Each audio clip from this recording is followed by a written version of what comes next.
आप यहां देखते रह गए कि शंकराचार्य के खिलाफ महंतों की सरकार, संतों की सरकार के मुखिया ने मोर्चा खोल रखा है। उन पर तमाम तरह के आरोप लगाया जा रहा है एक फ्रॉड के जरिए। लेकिन एक और बीजेपी शासित राज्य में साधु संतों के साथ कैसे सरकारी अधिकारियों ने हरकत की, हवन कुंड तोड़ दिया, जिससे नाराज साधु संतों ने ऐलान कर दिया है कि अब वो इस्लाम धर्म अपनाएंगे अगर उनकी आवाज नहीं सुनी गई। एक दो नहीं, कई ऐसे संतों ने जिन्होंने अब खुलकर बीजेपी की सरकार के खिलाफ मोर्चा खोला है, अधिकारियों के खिलाफ मोर्चा खोला और कह दिया हम हिंदू धर्म छोड़ने जा रहे हैं, हम इस्लाम अपनाएंगे। कहां से खबर निकली है दिखाऊंगा तो यह भी कि हेमंत बिस्व शर्मा के बयान क्या अब इस देश का एक हिस्सा बन चुके हैं, क्योंकि जिस तरह के बयान वो देते हैं अगर देखा जाए संवैधानिक तौर पर गलत है, लेकिन कार्रवाई ना होना क्या इसे एक हिस्से के तौर पर माना जाएगा? कैसे अफवाहें हालात बिगाड़ देती है। यह खबर एक विदेशी धरती के अंदर से निकल कर आई, जहां कहानी कुछ और थी, कुछ और पता लगा और उसके बाद जो हुआ वो दिखाता हूं आपको। दिखाऊंगा कैसे खुल्लम खुल्ला मारपीट की जाती है, एक इबादत, अकेले में बैठकर इबादत करने वाले व्यक्ति को लात मार दी जाती है। दिल्ली का मसला नहीं है, कहीं और का है। दिल्ली वाला तो पुराना हो गया, एक और जगह से मामला निकल कर आया। और भारतीय जनता पार्टी के नेताओं को मुझे लगता है वाकई इतिहास बदलने की इतनी ज्यादा जल्दी है कि वो अपनी ही खुद की फजीयत करा लेते हैं। फिर से भाई साहब आ गए, निशिकांत दुबे। ज्ञान सुन लीजिए, माथा पीट लगेगी कि आखिरकार ऐसे ऐसे सांसद चुन लिए गए।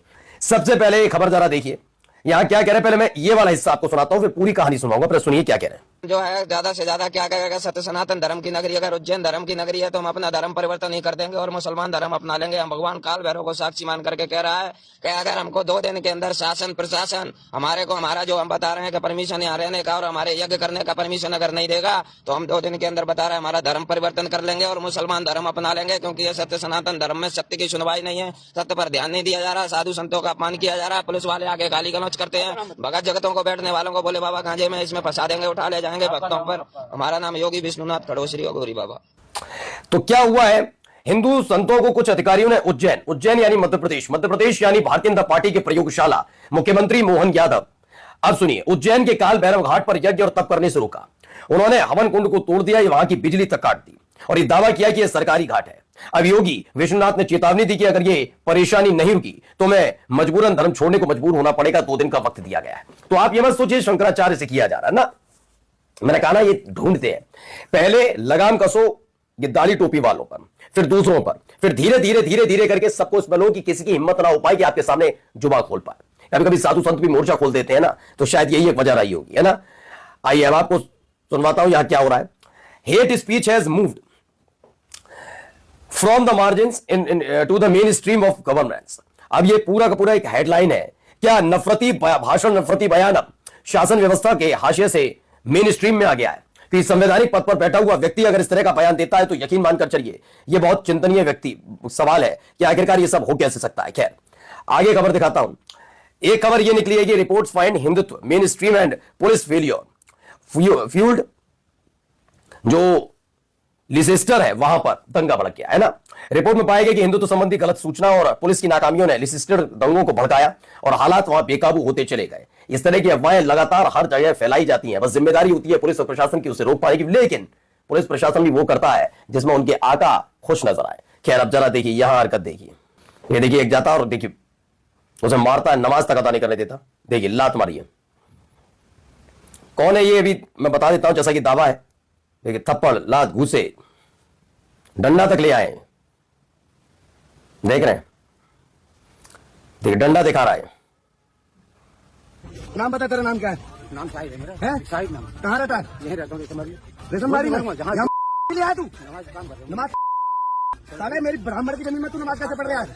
बंदर के सामने कैसे पढ़ रहा है नमाज? उठ खड़ा खड़ा श्री राम, भाग जा यहाँ से। तेरी लाठी घूम। देख रहे हैं, ये सब देख लीजिए धामी जी। इसमें ये मत सोचिए कि मैं क्या ये क्या, आप एक मुख्यमंत्री के, आप ये मत सोचिए कि मेरा लेना देना क्या, लेकिन आप मुख्यमंत्री के तौर पर या तो पूरी तरह से नाकाम है या फिर आंखें मूंद कर बैठने वाला व्यक्ति कौन होता है। देखिए मैंने कहा ना आने वाली पीढ़ी आपको भी याद रखेगी, मुस्कुराता मासूम चेहरा लेकर बैठने से कुछ नहीं होता। ये लफंगे यकीन मानकर चलिए आप ही की वजह से, आपकी नरमी की वजह से या फिर सरकार की नाकामी की वजह से ज्यादा हो रहा हो। इसमें आपके बयान भी, आपके जो सारे बयान दिए जाते हैं ना उसका भी असर पड़ता है। अब ये देखिए इसमें क्या है बताया गया है, शाहिद नाम का व्यक्ति है, डेली लेबर है, रुद्रप्रयाग यानी उत्तराखंड में, उससे मारपीट की जाती है, जय श्री राम के नारे लगवाए जाते हैं। मारपीट का तो आपने देख ही लिया। ये का टेंपल मतलब मंदिर का प्रबंधक है, अरविंद शर्मा इसका नाम है, और गाली गलौज करके मारपीट करके जो कहा आपके सामने हमने सुनवा भी दिया। इसीलिए अब आइए अगली खबर देखिए। इसमें जो कह रहे हैं बता देता हूं, ये निशिकांत दुबे का ज्ञान। निशिकांत दुबे ने कहा कि कांग्रेस के समय एलओपी यानी लीडर ऑफ अपोजिशन नहीं था, बीजेपी सत्ता में आई तो एलओपी का पद लाया, जबकि लोकसभा के पहले leader of opposition Ram Subhag Singh थे साल 1969। ठीक है ना। 1980 में बीजेपी की स्थापना होती है, यानी एलओपी का पद बीजेपी के जन्म से 11 साल पहले ही मौजूद था, लेकिन ये लाए हैं, ये इनका दावा। इनके ज्ञान इस निशान दुबे को देख लगता है कि इस आदमी को सुना भी क्यों जाता है ना। आइए, 5 kid among 6 killed as massive fire tears through Meerut house, short circuit suspected. एक ही दिन में 5 बच्चे और एक महिला की मौत हो जाती है शॉर्ट सर्किट से, सिर्फ एक दिन में, महज एक दिन में। लेकिन यहां बातें किसी और चीज की होंगी, हिंदुत्व बचाना है ना। ये भी तस्वीर जरा देख लीजिए, video.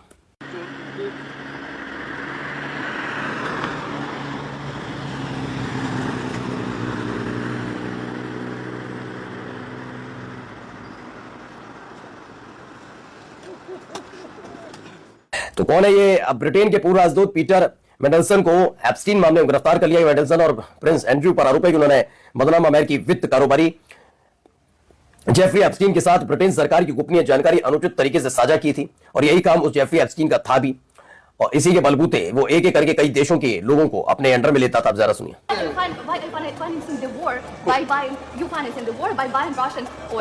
Why are you doing that? But, do you know the amount we are paying for this oil supplies? Do you know the proportionate of that to the Russian GDP? What is that? It's small, but still. Okay. It goes on drones. 0.2% of Russian GDP. Don't be unserious. Don't be unserious. It is a sovereign right of ours to decide where we are buying the energy. तो इसमें एक है कि भारत की तुलना में Hungary बहुत छोटा देश है। वहां के विदेश मंत्री से मीडिया ने पूछा कि आप रूस से तेल खरीदना जारी क्यों रखे हुए हैं, तो उनका जवाब, मोदी जी हमारे विश्व गुरु का वचन सुनना चाहिए। आईपी सिंह का दावा, किसी को यह अधिकार नहीं है कि वह तय करे कि हम कहां से तेल खरीदेंगे। हम वर्तमान स्रोतों की तुलना में ज्यादा महंगे और कम विश्वसनीय ऊर्जा स्रोत खरीदने के लिए तैयार नहीं है। हमारे विदेश मंत्री और वाणिज्य मंत्री बाएं दाएं झांकने लगते हैं और एक दूसरे पर खेलते हैं। ऐसी बंटाधार होता है, ऐसा दावा है इनका। ओबामा ने राहुल गांधी को अयोग्य बताकर कांग्रेस के उन करोड़ों कार्यकर्ताओं के हृदय का वज्रपात किया जो उन्हें भगवान की तरह मानते हैं। अब देखिए, कुछ लोग भगवान मान बैठे थे, लेकिन समय का चक्र देखो, अब अपने भगवान को ही खच्चर बोल रहा है। ये वैसे ही लिखते हैं, देखो क्या लिखते हैं। देश के खिलाफ नंगे होने वाले उपद्रवियों को बब्बर शेर कहना ठीक नहीं राहुल गांधी जी, क्योंकि बब्बर शेर किसी खच्चर को अपना बॉस मानते हैं। मतलब ये आचार्य प्रमोद की भी, इनके इस आदमी के मुंह से भी कभी आपने, मतलब संत महात्मा वाली बात आप सुनी नहीं पाएंगे कभी किसी के मुंह से इन लोगों ने। और जाते आते जरा सुनिए एक बयान।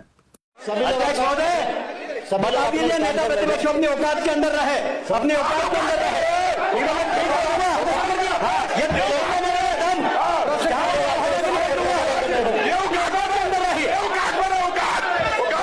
अभी औकात में रहे किसके लिए कहा जा रहा है मैं बताता हूं। मध्य प्रदेश विधानसभा में जब एक कांग्रेस नेता ने इंदौर में गंदे पानी से हुई 22 मौतों के बारे में सवाल किया, तो बीजेपी के नेता कैलाश विजयवर्गीय घंटा वाले, उन्होंने जवाब दिया, जिनका लाडला भी बिगड़ैल टाइप का, उन्होंने जवाब दिया, अपनी औकात में रहो, ज्यादा मत बोलो। ऐसे भारतीय जनता पार्टी के अंदर नेता मंत्री, इनसे उम्मीद करोगे ये तुम्हारा सम्मान करेंगे?